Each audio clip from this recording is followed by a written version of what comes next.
Hello friends. हमसे कई सारे श्रोताओं ने एक सवाल पूछा है कि मकर संक्रांति जो इतने धूमधाम से इतने चाव से मनाई जाती है, इसका कारण क्या है। तो देखिए, सूर्य का एक राशि से दूसरी राशि में जाना, इसी को संक्रांति कहा जाता है।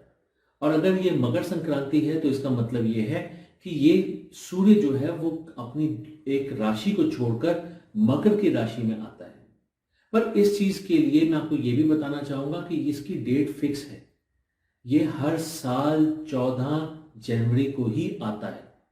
पर ऐसा क्या है कि अगर हर महीने संक्रांति आती है तो सबसे ज्यादा महत्वता मकर संक्रांति की ही क्यों होती है। ऐसा क्या है, ऐसी क्या इंपॉर्टेंस है इस मकर संक्रांति की। तो यही सब जानने की कोशिश करेंगे हम आज के अपने इस वीडियो के माध्यम से।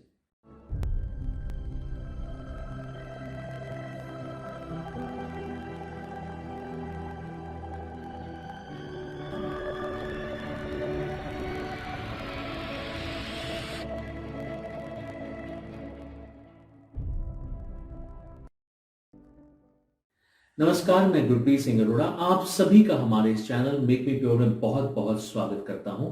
आगे बढ़ने से पहले आप सभी हमारे इस चैनल को सब्सक्राइब करें और हमारे इस स्पिरिचुअल जर्नी का एक पार्ट बने। इसी के साथ साथ बेल आइकन जरूर दबाएं ताकि हमारे आने वाली सभी वीडियोस आप तक सबसे पहले पहुंचे। तो चलिए बात करते हैं मकर संक्रांति के बारे में कि मकर संक्रांति क्या है। देखिए, आज के दिन सूर्य मकर राशि में प्रवेश करते हैं और इसीलिए इसे मकर संक्रांति कहा जाता है। इस दिन की बहुत ही महत्वता है।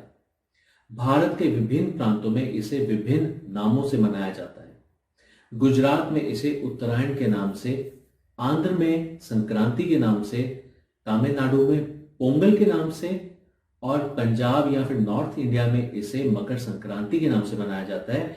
इसी के साथ साथ मकर संक्रांति से एक दिन पहले पंजाब का एक बहुत ही महत्वपूर्ण पर्व मनाया जाता है जिसे कि लोहड़ी कहा जाता है। यह दिन गंगा स्नान के लिए भी बहुत उत्तम माना जाता है। तो इसी दिन सूर्य अपनी चाल बदलते हैं और दक्षिण की बजाय उत्तर की ओर गमन करते हैं। इसी वजह से इसका एक रेफरेंस हमें महाभारत काल से भी मिलता है। वहां पर जब हम जानते हैं कि भीष्म पितामह को इच्छा मृत्यु का वर प्राप्त था, तो उन्होंने पूरी पीड़ा सहते हुए तीरों की छैया में रहना ज्यादा पसंद किया, पर अपने प्राणों को उन्होंने त्याग तभी किया था जब उत्तरायण का समय आया था। क्योंकि इस समय में माना जाता है कि अगर किसी के प्राण जाते हैं तो उसे जीवन मृत्यु के चक्र से बाहर मुक्ति मिल जाती है, मोक्ष की प्राप्ति मिलती है। तो यह समय मोक्ष के लिए भी बहुत अच्छा माना जाता है। इसी के साथ साथ इसे एक नए साल के रूप में भी मनाया जाता है, क्योंकि जितने भी अच्छे काम होते हैं वो इस दिन से शुरू किए जाते हैं। इस समय को देवताओं का समय भी कहा जाता है, इसीलिए कई सारी नई नई चीजें इसी दिन से शुरू की जाती हैं। बताना चाहूंगा कि सूर्य इस महीने में अपने पुत्र की राशि में एक महीने के लिए आते हैं। वैसे तो कहा जाता है कि सूर्य देव और शनि देव एक दूसरे से बिल्कुल ऑपोजिट हैं, दोनों में आपस में बिल्कुल नहीं बनते। जैसा कि आप सभी लोग जानते होंगे, जो भी हॉरोस्कोप के बारे में जानते हैं, कि शनि देव के दो घर हैं, एक मकर और एक कुंभ। इस सबको समझाने के लिए मैं आपको एक बहुत छोटी सी स्टोरी समरी के रूप में बताना चाहूंगा। देखिए, क्या हुआ था कि सूर्य देव और छाया के पुत्र थे शनि देव। शनि देव देखने में काले थे, इसी वजह से सूर्य देव को वो पसंद नहीं थे बिल्कुल भी। और उन्हें देखते ही, यानी कि शनि देव को देखते ही सूर्य देव को बहुत गुस्सा आता था।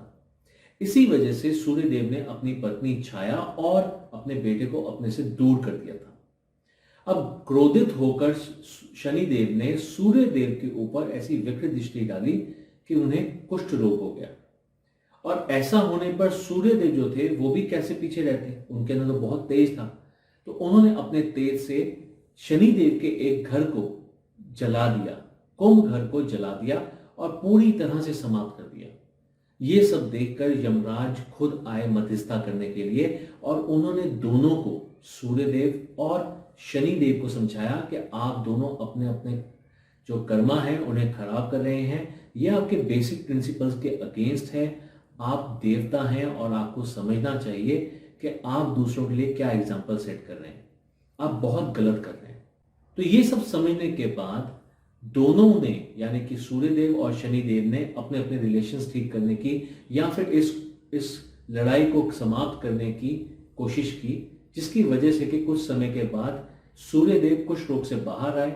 और जब वो बाहर आए तो उन्हें ऐसा महसूस हुआ कि होने को तो शनिदेव मेरे पुत्र ही हैं और मैं बचपन से उनके साथ अत्याचार करता आ रहा हूं, तो क्यों ना मैं एक बार इस सबको ठीक करने के लिए शनिदेव से मिलकर आऊं।